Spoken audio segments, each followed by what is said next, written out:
Jacob, and this is my YouTube channel called LEGO Teen Superstructure. And today I'll be telling my thoughts on set 75269 called Duel on Mustafar. And without further ado, let's get into the review. And the first minifigure in this set is Obi-Wan Kenobi from Episode 3. And I do think he's a very nice minifigure. First off, he has that Obi-Wan Kenobi hairpiece, which I think fits the character very well. He has a bit of a scared expression. Some torso printing that represents how he looks when he's fighting on Mustafar with those burnt spots on it.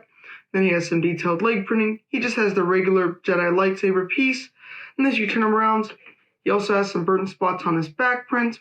And then if you turn his hairpiece around, you can see a second face print, which is a determined or maybe a bit of a disappointed look.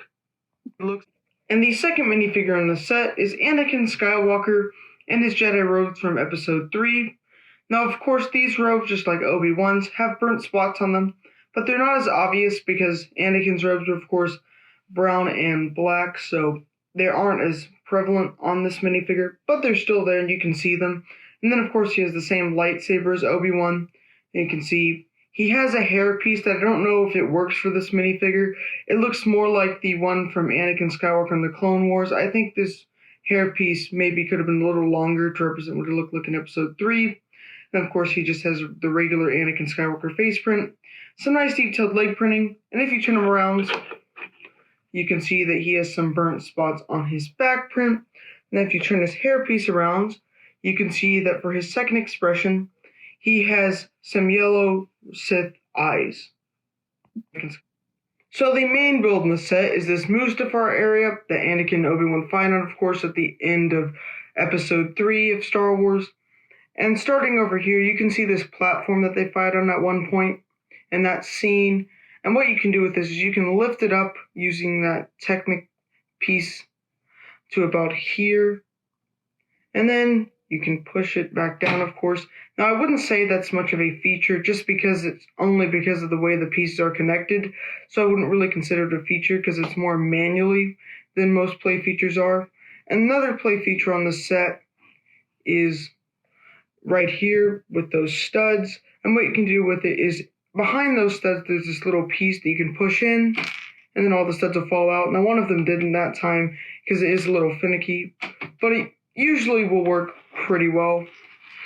And in the middle here, right over here, you can see that there's a clip and a hinge piece. And what you can do with those pieces is you can pull the set apart and get some different angles on it. And then there's another clip and a hinge piece right here, so you can have it in this format. There's many different ways you can display this set, which I think is a very awesome thing about this set.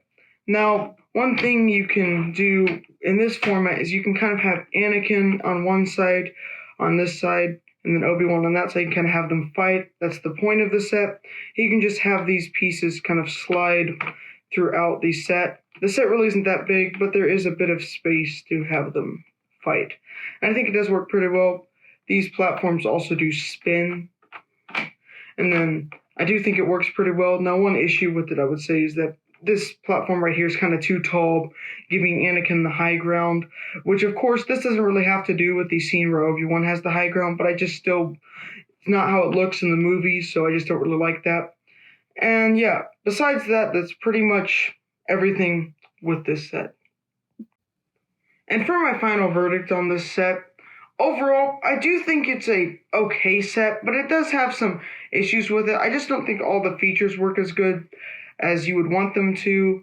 And I just don't like some of the colors on this. I feel like there's too much yellow because there's yellow plates underneath most of the set. I don't really like how that looks. And I also think there's too much red. The colors don't really fit the planet. I think there should have been more orange.